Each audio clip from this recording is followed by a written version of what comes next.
It's 3 p.m. It's May 28th. It's Thursday, and it's time for Ask an Architect. My name is Jack Baldwin. I'm very excited about today's Ask an Architect because we have a very good friend with us from Morrison Shear. We call them MSI for short. My friend Clay Hamlin is joining us today. How are you, Clay? I'm well, Jack. Thanks for having me. I really appreciate it. It's going to be a great Q&A opportunity. Yeah, well, we're really excited. We're getting to talk about one of my favorite subjects, which is restaurants. I love to eat. I have not gotten to go to as many as I would like lately for obvious reasons, but we're going to kind of turn things on their head a little bit and talk about why this actually might be a good time to pursue your restaurant project. I'm really excited about that. We've also got some really good partners on the call with us today. So folks who are tuning in, you may find somebody who you can connect with. For example, we've got Les from Atlanta Flooring. We've got Alex Brennan with us. David Dunkerley is with us also from MSI. JC from Atlanta Flooring was with us. There's a lot of people who are joining us. So there's going to be some good conversations I think we'll have. We want you to use the chat window liberally, talk to each other, ask some questions. Colin Sigler from MSI is going to be watching the chat window. We do have everybody muted just for a lot of background noise, but those are the housekeeping rules. We just want people to feel connected and make sure that their questions are getting answered. So with that being said, I want to bring up our slide to properly introduce Clay and MSI and let them tell a little bit about their company. Clay, tell us about yourself. Where you came from and how long you've been with MSI, and give us a bio about MSI.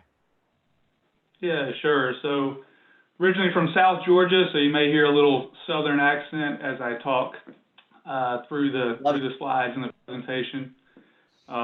But went to Georgia Tech. I'm a mechanical engineer by training. Graduated there in 2004. While I was there, I was introduced to construction. I co-opted for McKinney's Mechanical Contractors, large mechanical contracting company in Atlanta, for 5 semesters. So kind of got my feet wet doing that. After Georgia Tech, I went to work for DuPont, the large chemical company. Was there for about 12 years in various roles in manufacturing, in engineering and consulting and management, and then had the opportunity to move back home. Kind of got tired of moving around the country for the corporate life and moved back home with MSI, which is a family business. I did that about 5 years ago and been with MSI ever since. Awesome. A little bit about MSI. Has been around a while. Established in 1981 by David Shear and Dan Morrison, hence the Morrison Shear Inc. We started out as a mechanical contractor, but in the early 2000s we kind of migrated and we got our GC license as well. So now we're an unrestricted general contractor, but we still keep our mechanical contracting license, which helps us a lot because we have a lot of in-house expertise that helps with all the mechanical complexities involved in, especially in restaurant projects.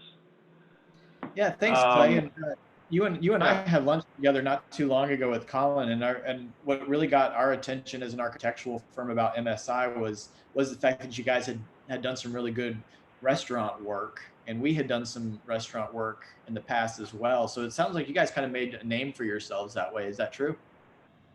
Yeah, that's true. We've kind of found our niche is kind of high-end interior build-outs, whether it's restaurant or retail. We don't say no to any opportunity. We've done other things as well, but that's kind of been our niche, and we like that. Yeah. Well, it's been a crazy few months, obviously. That's part of why we're doing this over a Zoom call. Ideally, we'd love to have everybody together with a drink in their hand, rubbing elbows and having fun. But things have been different since March this year. And that obviously has had an impact on construction. But as we've been talking, you and I, Clay, and your team, I know you guys have been staying busy. Colin's filled us in a little bit on some of the things you've been doing. So the first question I had, what have you guys been doing differently since March? How's that impacted your business in a way that you've changed your approach, if at all? Well, like you said, it's definitely been a challenge. A lot of things that we were expecting to start first quarter or second quarter are now pushed off to to later this year. City of Atlanta has changed their practices a lot since they're working from home for the first time ever. A lot of our projects are in Atlanta. They're allowing third-party inspectors, which has been good, but it's a learning process because you still have to get those inspections approved by the City of Atlanta. We're using more permit expediters to try to run through the plan review process as quick as possible, as things have slowed down with the city reviewing new plans and revised plans as well. We're doing video inspections with our city inspectors sometimes as well, so our superintendents have learned to use Zoom and kind of learn that technology. So a lot of change has happened. Yeah. And it sounds like you guys have started to pick back up again, and that's kind of why we're at here, or where we're at today. We were able to start, and as an architectural firm ourselves, we initially had a lot of our opportunities get put on hold. A lot of current projects were put on hold. We did start to see people start to emerge after a while. They started to come out of the woodwork and approach us with projects again. And so we felt like it was timely to talk about restaurants and just say, yes, it's been a different climate. There's been some adjustments that have been made, but it's still a good time to start connecting with people like you, Clay, and your team about a restaurant project. So a lot of the questions we want to ask is, draw upon your experience with restaurants and also from ours as an architectural company, and find out what can we do today to keep those projects going. But one of the things I wanted to know, what's one of the, or just some of the innovations? Have you guys, you mentioned Zoom, but are there any other changes, ways that you've used technology, ways that you guys have gotten creative to make your work happen in spite of what's been going on? Yeah, I mean, we use a construction management software, Procore, that helps us, kind of the folks in the office, stay connected with the folks in the field without having to go to the field as often. So we have daily logs in that system. We have photos that are uploaded that we can share with the owner and the design team as well. Job site safety is always a priority, and you typically think of hard hats when you think construction safety, but now we're thinking masks. Yeah. So we have masks on site, hand sanitizer, things like that to try to keep people healthy. So definitely implemented a few kind of new things because of the outbreak. Yeah, collaboration and health safety has definitely been the thing that we've been doing too. We're still going out on job sites and wearing our masks when we go meet people, or just keeping our distance. But hard for me not to shake hands with folks when I see them. That's always my impulse. Yeah. One of the questions I had too was just, are there any big lessons that you guys have learned, or big takeaways? Any permanent things that you guys would see yourselves doing ongoingly? Yeah, I think our company is really built on relationships. So we're still really focused on maintaining, existing relationships when things do come back online full speed. We're still doing business development activities like this to grow our business when things are back to normal. And then, willing to adapt. So we're looking at other opportunities outside of our niche, federal government opportunities, things like that, that may not be as impacted as much. So trying to continue to adapt. Yeah, adapting, kind of, I guess, expanding the strike zone a little bit. That's something we've learned to do as an architectural firm. But I think you nailed it, though, when you said relationships. It really does kind of drive home the point of why our business in particular, it's so imperative to be good to the people that you work with, build trust, build good camaraderie, and get creative about how you do that. So that's been a lesson that we've learned as well. And I've got Amanda Duke. She works on our marketing and social media. She's going through some slides as we're talking of some of your restaurant projects. And these are some beautiful pictures. We pulled them from some of them from your website, some of them you shared with us. I love some of the work that you guys have done. And we're going to actually get to virtually tour one of your restaurants here. But wanted to talk about some of them too. I think the first one we had coming up, this is the Iberian Pig. Can you tell us a little bit about the Iberian Pig? Yeah, so their original location is in Decatur. It's a pretty well-known tapas spot, Spanish tapas.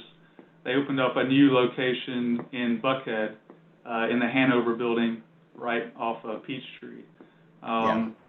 So this was a large build-out involved. We built a mezzanine, which is really common recently for restaurants. They try to use the mezzanine area for storage often.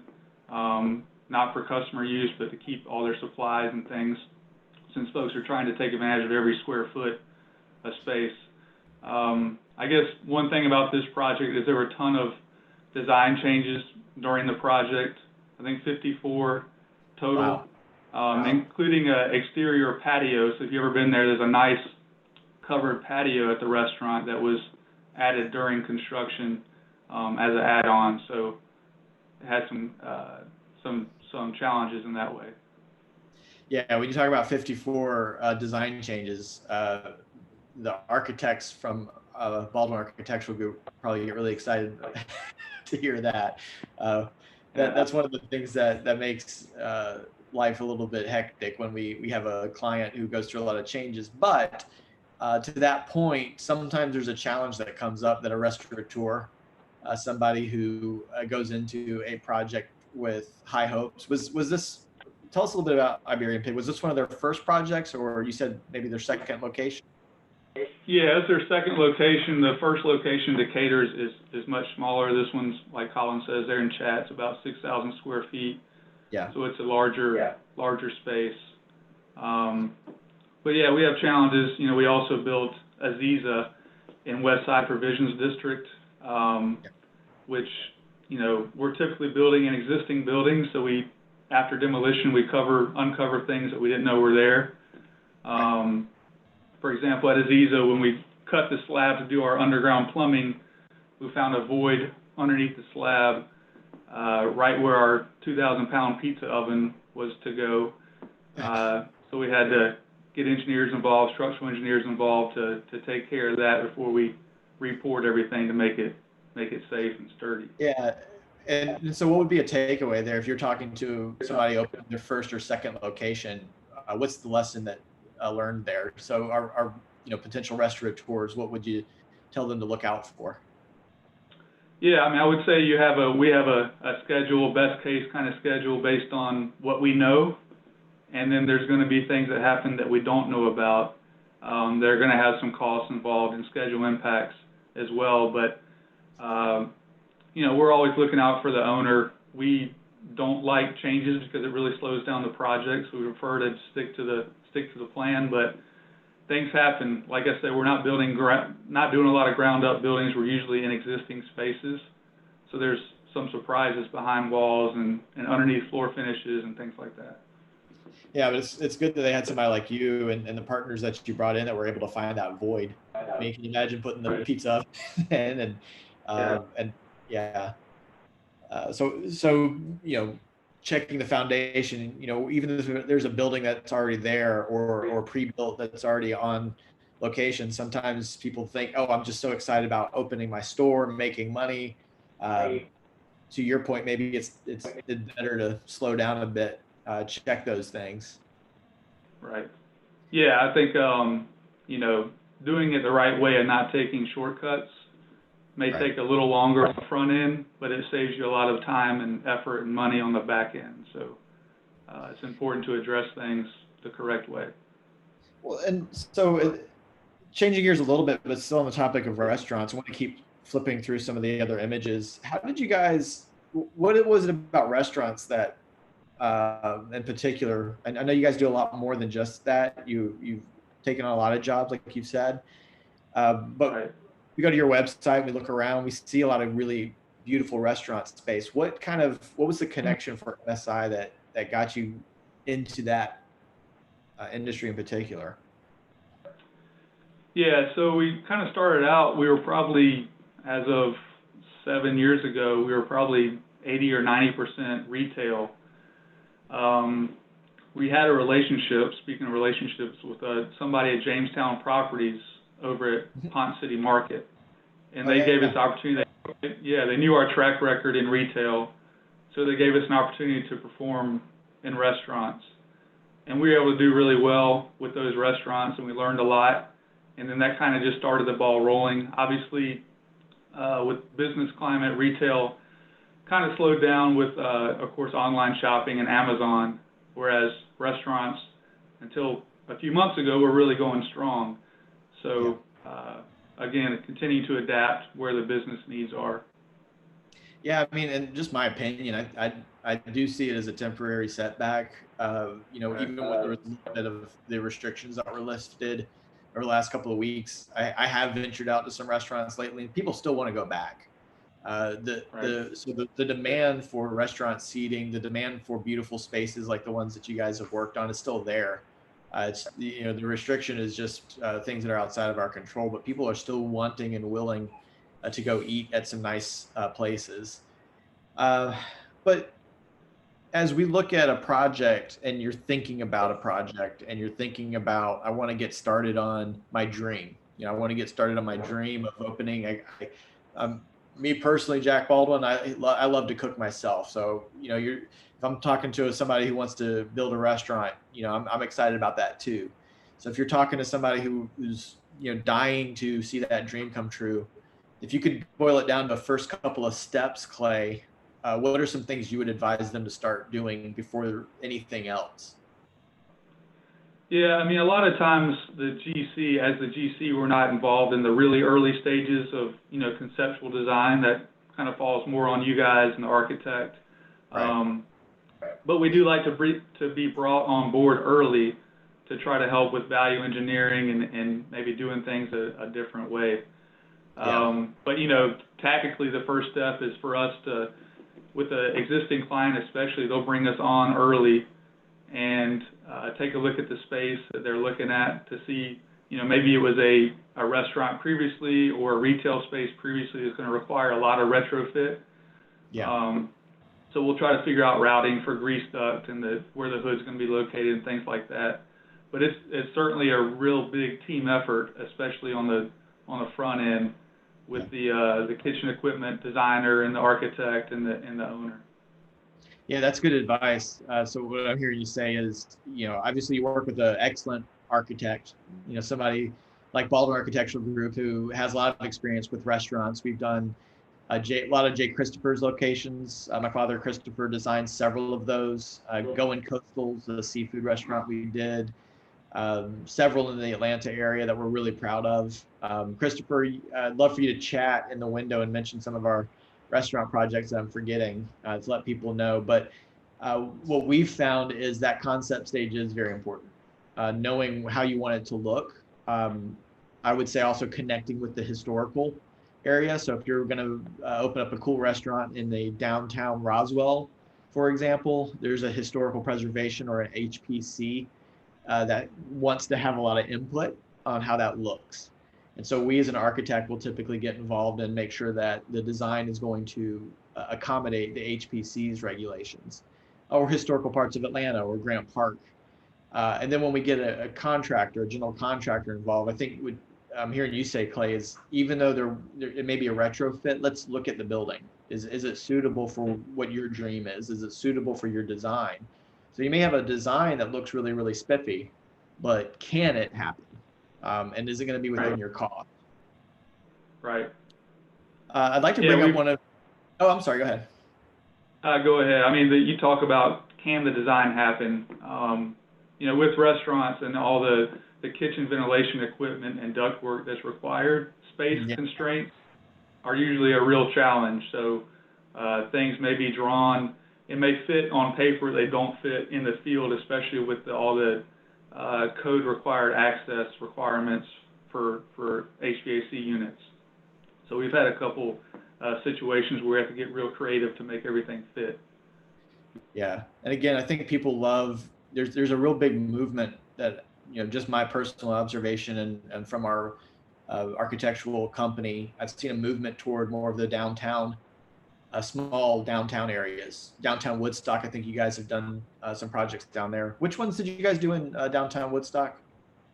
We haven't done one in downtown Woodstock. We've priced a few and we're hoping to get one, but we did not. Haven't done one yet. So maybe I'm thinking of a different downtown area. Which you guys did some downtown. Yeah, we've done Alpharetta. We've done Alpharetta. several in City Center, Alpharetta. Yeah, so that not Woodstock yet.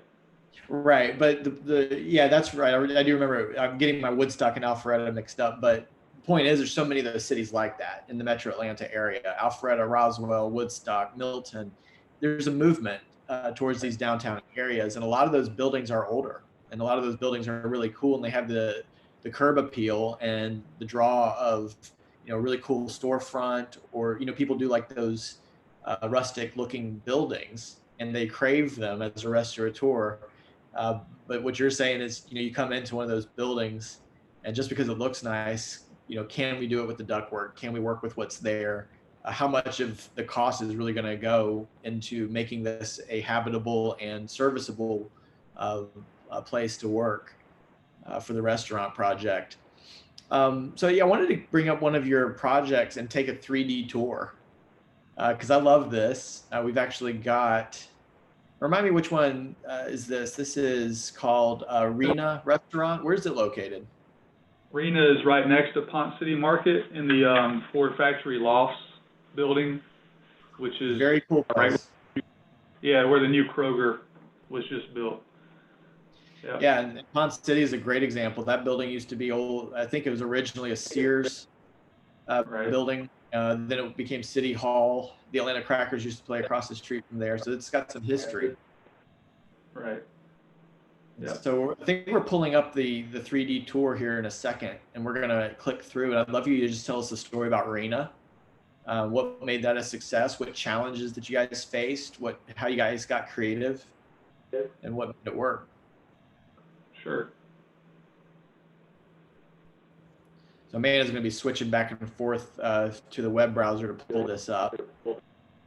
We got, I think Colin's sharing a little bit more information about where this is at Ponce City Market. So this looks like a really cool place to go visit.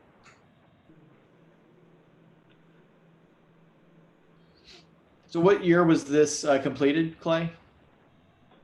Rena was completed late 2019. I'm sorry, late 2018, early 2019 time frame. It's got Beltline access as well. So you'll see once we kind of walk through, we built a small mezzanine that walks up to the Beltline so they can serve drinks and food on the Beltline as well. Have you guys eaten there? Yeah, I've eaten there a few times. We built Aziza is a sister restaurant to Rena, and Rena is more of a casual, it's Middle Eastern type food, but it's more of a casual type atmosphere, not as formal as like Aziza. Yeah. So tell us about it. Yeah, so that you can see in the background there, the stairs, we built that small set of stairs and mezzanine. That's where you access the Beltline. And then there's some storage underneath. That's actually a dumbwaiter there underneath the stairs as well, that you see that arched opening, so they can take. Dumbwaiter. Yeah. So yeah, that goes up to the stairs. If you kind of turn around, Amanda, and look back towards the kitchen.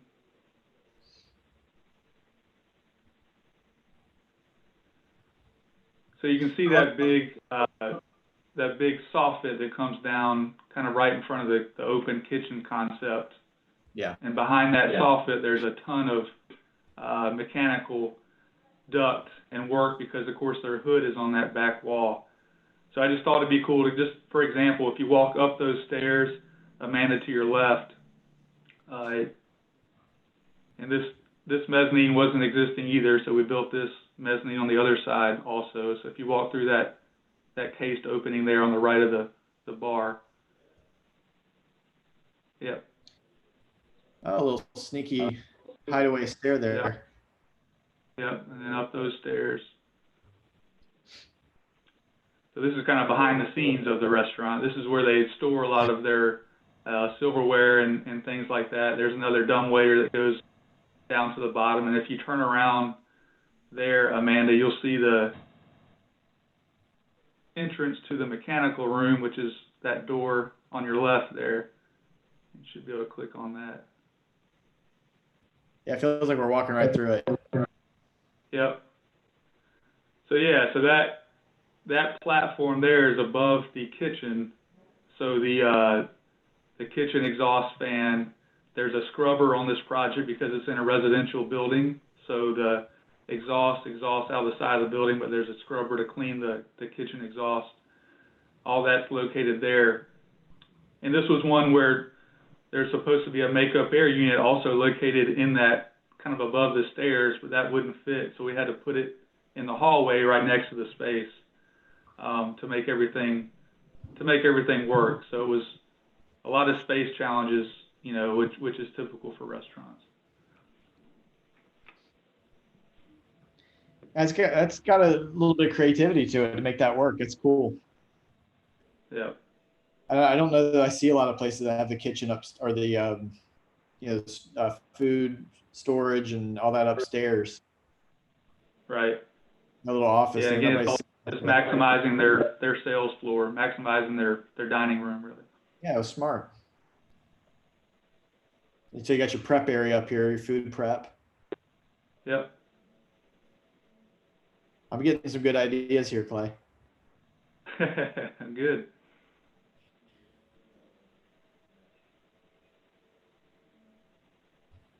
And what kind of food do they serve? I noticed it was that Hebrew writing. Yeah, it's Middle Eastern.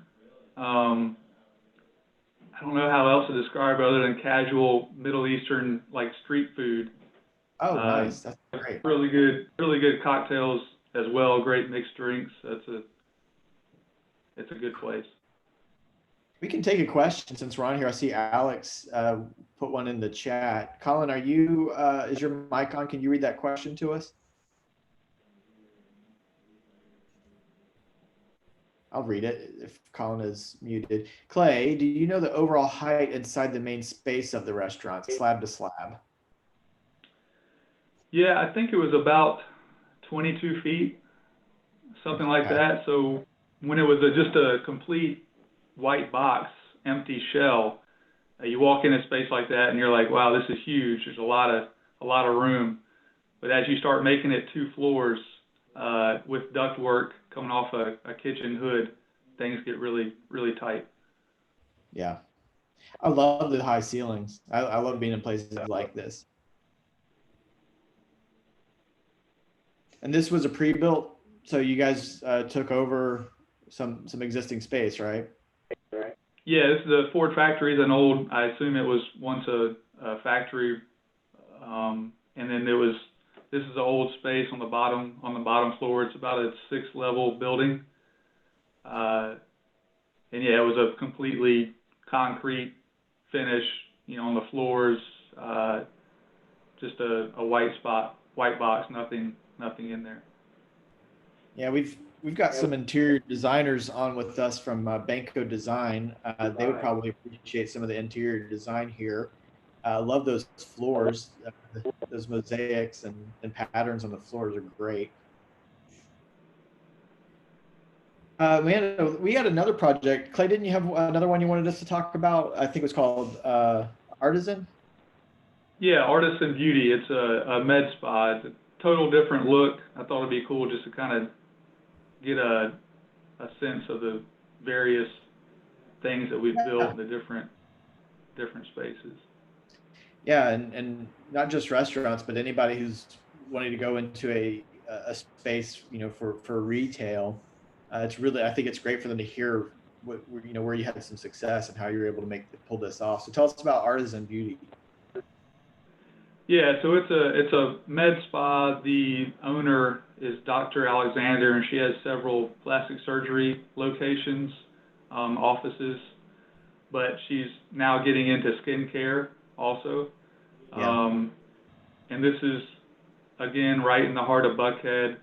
This is a very high-end, high detail, you know, high-end finishes. So very few of those ceilings that you see are drywall. That's actually a fabric It was a new finish that we've never worked with before called Calypso. So that's a fabric type ceiling. You can see there's a lot of curves, a lot of rounded corners. Yeah. Just to make everything soft and more welcoming and more feeling like a spa in the heart of Buckhead. Yeah, it's got a real chic appeal to it. I really like it a lot. And I love the open space, the open feel to it. So tell me more about this place. Was this a new build? Was there something there before, or what was it like getting this constructed? Yeah, so this was, I kind of wish we had a before and after picture, right? But I mean, before, this was a cold, dark shell. And actually, right before we started construction, or a couple months before we started, the owner decided to take over an additional space. So instead of being a 2,000 square foot build, it became a 3,500 square foot build. So that was more on the design team to kind of redesign everything and make it work. But yeah, this is again in the bottom story of a high rise, the Hanover building in Buckhead there. Oh, neat. Yeah, we've had some before and afters, especially of the some buildings that got damaged by fire. Those are the ones that are really neat to see when we were able to come in after and rescue a building that had been badly damaged. But yeah, I would love to see what this had looked like before you took over, because the way you describe it, I'm sure it was day and night. Yep. Yeah, for sure. I'm going to read another question while we got them, since we're talking about this. This is from Nancy. What are you seeing going forward with retail and restaurants and malls and shopping centers? That's a good question, because kind of like what we were saying, there's a trend going towards the downtown areas and the kind of the trendy places. But, malls were kind of, there's a different feeling towards malls, especially now lately, and shopping centers. Those places are kind of getting abandoned a little bit from what I can see. So, what are you guys doing to engage on that front? That's a good question, Nancy. Yeah, we do a lot of work in malls. We're a preferred contractor for Simon Properties, which is Phipps and Lenox, and for Brookfield, which is North Point Mall and Cumberland. And a lot of them are being redeveloped. There's a lot more restaurants going in versus retail. I don't know exactly how they're, what kind of guidelines are going to be for malls with the COVID epidemic, but in general, malls have taken out a lot of retail stores. They've added a lot of restaurants, and they've made their properties more of a work, live, play type place. So I know, like at Phipps, they're building a hotel there at the mall. A large gym is being built there as well, and office buildings. So yeah, that's some ways that we've seen them adapt. And we've seen that too. I mean, a lot of people, again, a lot of people that we're engaging with, they're looking for bigger concepts, looking for inclusive concepts. I think, when malls and shopping centers were coming up, there was a lot of, individual suite kind of, big parking lot. You pull in, big parking lot, you go in, you shop, and you go home. And now people want design concepts that are walkable. They want to park somewhere up the road and then enjoy the evening, or whether it's up crawling, or they live on site with where they shop and where they work and where they play. We have our offices, Baldwin Architectural Group, in the Battery, and that's a concept where retail is placed in a spot where you get to walk around and actually have these wide walk areas. That's a big change that we're seeing. I got another question. I think Nancy, the same that just asked us a moment ago, from Nancy. Do you see distribution and/or warehousing for suburban malls, or what about center city hubs? I think that's kind of like a Battery, kind of as an example, or more mixed use. So to restate, do you see distribution and/or warehousing for suburban malls, or what about the center city hubs? More mixed use? Yeah, I haven't seen any malls incorporate to become like warehousing or distribution. Yeah. I haven't seen that. I have seen more mixed use, like we talked about. I have seen malls try to bring in WeWork type places and rent out space to companies like that for offices. So that's kind of what we've seen. That's a great question, Nancy. Nancy, remind me who you're with so I can share with everybody. You can type it in on the chat real quick. I muted everyone, so everybody's.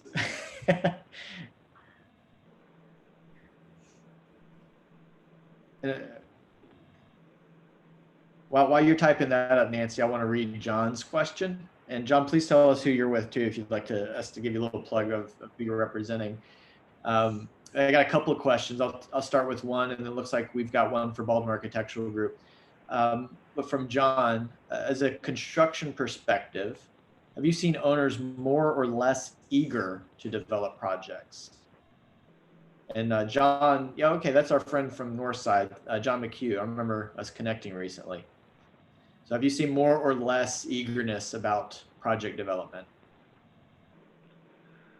Yeah, I was talking to one of our clients the other day she has several restaurants currently, and of course their focus has been managing this crisis and working on takeout and curbside pickup and all those options through Corona. So, for example, she's had several projects that she was hoping to do this year she's just on hold for now until she works through this. So we've still been bidding a lot of projects and doing a lot of estimating, but I think people have are hesitant to start as quickly as they were in the past. And they're kind of waiting to see how things play out.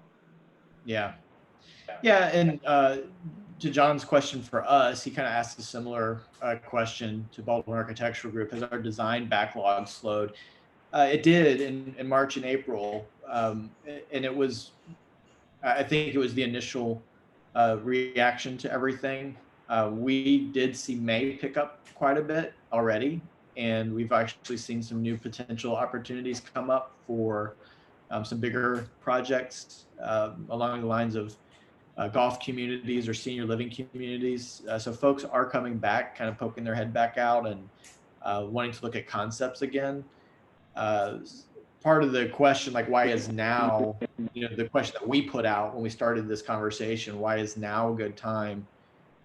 Really, my personal opinion is that now's a good time to look at retail or restaurants because we can look for good business opportunities when, maybe there's a vacant spot that's become open that wasn't open before. And maybe somebody who can get a little bit more creative with their restaurant concept could come in and do something different.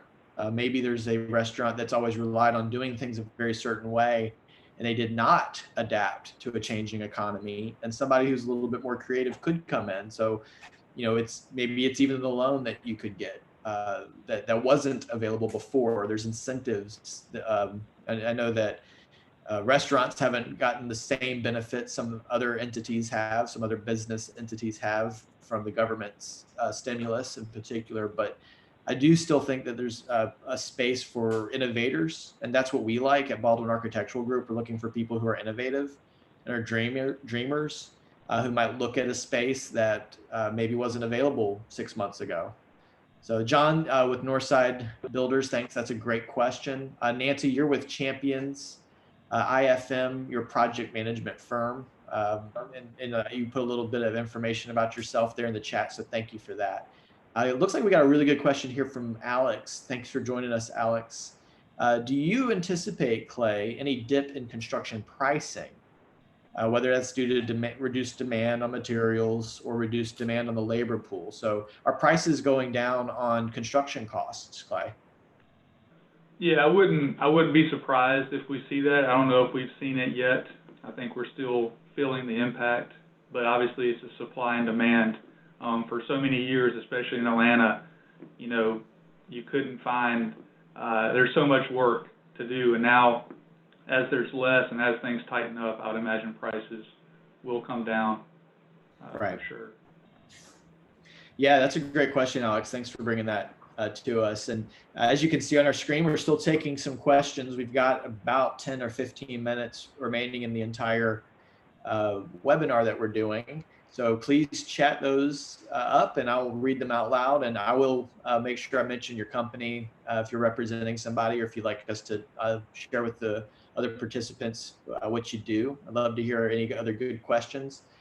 In the meantime, I did want to give some more shout outs to some people who joined us as we were getting started. I see Brittany and Steph, our good friends from Banco Design. I know y'all have got some good questions for us because y'all helped me come up with great questions for Melissa last month. So I'm glad that you guys are with us today.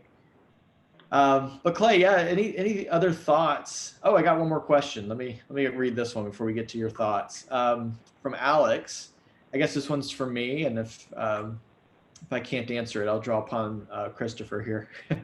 For the benefit of those that have only recently met, can you give us an overview on Baldwin? I appreciate that, Alex. Specialty areas for Baldwin Architectural Group. So yeah, thank you for setting us up to talk about ourselves, Alex. I appreciate that. Yeah, Baldwin Architectural Group as a whole, as a company as we exist today, we're about 10 years old. We were started by my father, Christopher Baldwin. Our history actually goes back to the 80s with the Baldwin Group. And that was John Baldwin, my grandfather, and my father, Christopher, started the Baldwin Group here in Atlanta. One of the big specialities that emerged over the last close to 40 years that my dad's been in the architecture business has been senior living. We started, we're doing a lot of conversions of nursing homes into newer concepts. Restaurants, as I mentioned, Christopher's done a lot of designs around restaurants over the years. So that's part of why we're here today talking about restaurants and why they're something we get excited about. We've also, you don't see as many bank buildings going up anymore, but Christopher has a lot of good stories about banks that he's worked on all throughout the Southeast. But since banks aren't so much what we've done, we did see, to Clay's input, we saw a lot of mixed use development come up and that we got to take advantage of. So Christopher worked on some notable projects in the Atlanta area. Centennial Station is very close to Mercedes-Benz. It's been there about a little over 10 years now. Middletown Lofts, which is in a really cool neighborhood called Cabbagetown. If you go under the Krog Street Tunnel, if you've ever been through there, that's just a cool place to drive through. But if you go through the Krog Street Tunnel, you'll see Middletown Lofts when you take a left, and that's a big new construction about 15 years ago it was that we got to work on as an architectural firm. But yeah, we're still family owned and operated. My father, Christopher, and I am not an architect. I just try to be smart in other ways, but we have a staff of 6 people right now. We've got Amanda Duke, who is also just joined us this month, who works on our marketing. So yeah, we're a growing company. We're located, like I said, at the Battery, right across the street from the Braves Stadium. So if we ever get baseball again, there's some people here on the call that I would love to take to a baseball game since we're so close. We've got great parking. So what's my most memorable project? John is asking. You know what? I would love for you to unmute Christopher, Amanda, if he's not able to unmute himself, if he's available, if he has a memorable project. Christopher, could you give us a quick 60 seconds? It looks like I'm unmuted. You are unmuted. There you are. Okay, so tell us about one of your favorite projects that you've got. Well, you mentioned Middletown Lofts. That's been one of my ideal projects from the get-go. Yeah. I picked that property back in the early 2000. And it used to be, just raw industrial property. And the belt line had not even been started at that point. So it was ideal to get that and get it into a phase 2. The phase 2, the property owner of that one, we had to keep negotiating with him to sell us a little 1.5 acre tract. And what did you like about the design, Christopher? Well, the skyline views that we got from that location were fantastic. It's right up against the railroad tracks. Yeah. But deck property where you could sit up on the deck and just look all the way across the sky view there. I think that was ideal about that one. Thank you. Yeah, that's one of my favorites too, John. Thanks for the question. I was in college at the time in 2000, and I remember when that was being built. And I do remember getting to go up on those roof decks and visit that property. It is a really cool place. I think, Colin, I appreciate that. I think you shared the map location of that. So thank you for doing that. But yeah, if you're like me and you love trains, you don't mind the train yard being so close to Milltown, that's a cool place. Another one of my favorites, John, is one that's under construction right now. It's Cottages of Rockmart. That's a really cool design concept. It's a senior living project in the rural area in North Georgia. And the idea there that I love is just giving a better level of care to senior residents, because we centralized care to a smaller number of residents per cottage. So instead of a big building with a lot of people spread out, you have more of a consolidated approach where each cottage houses about 15 people, and they have on-site staff that are caring for them. So great questions, guys. I really appreciate that. Any other questions for Clay or myself? Give us a second. I know we got David Dunkerley on us. David, is there anything you'd like to add about MSI? Give you if you don't mind unmuting him, Amanda, and David, if you'd like to introduce yourself since you're with us. I know I'm putting you on the spot, but I'd love for you to get to say hi since we're featuring MSI today.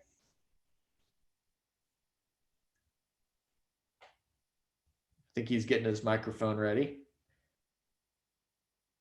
Great questions though, guys. I really do appreciate that. This has been fun for us today. I'm going to go open a restaurant myself someday soon, so this gives me some really good ideas. Good thing I know a good architect. Hey, David, you there? Okay, if he can join us, we'll give him a second to say hi. But Clay, any other, again, like I said, if you're talking to me and I want to go open a restaurant, what are some other tips you would say when you think about the construction process in particular? What are some good takeaways from our time together? Oh, Clay, I'm having a hard time hearing you. We lost your volume somehow.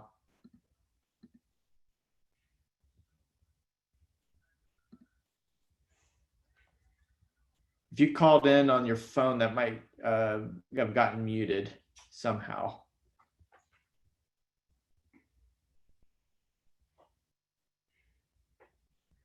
Aren't these Zoom things great? We always get a little bit of a hiccup once in a while.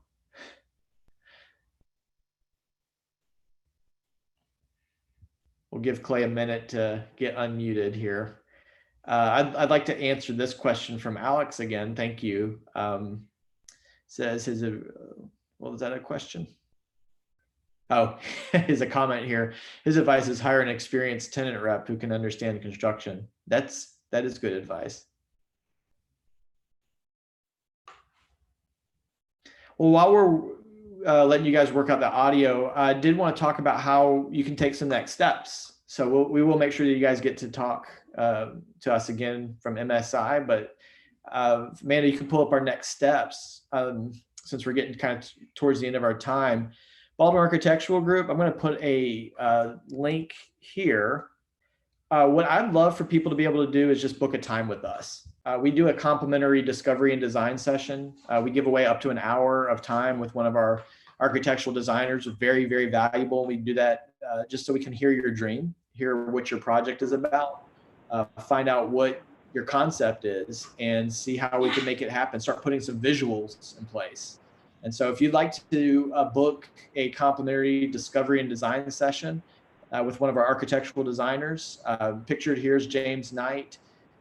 He's on the right of me in that picture, and then Christopher in the middle, and then Rich Bodrick, three of our architectural designers. One of those guys would be available to talk with you. I put a link in our chat window so that you can book a session. And it could be a personal project, it could be a big project, does not matter. If you have anything you'd like to talk to a designer about. It sounds like I got audio back. Is that Clay? Are you back on? I hope so. Am I? Yeah, can you hear me? I can hear you. All right. I'm not sure what happened. It's okay. It happens with the internet sometimes. So tell us, Clay, let's talk about what if anybody wants to work with you. I think we put up a slide featuring you guys. What could they do if they would like to talk to you about a project?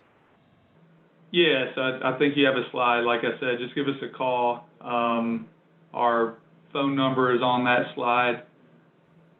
Yep, so that's our main office number. Give us a call. Our two primary PMs are myself and David Dunkley. We kind of handle the operations of the company. Colin Sigler, who you mentioned, he's also on the call. He's our business development person, so he's working with developing relationships with people like you guys, and tenants and clients, other tenants and clients as well.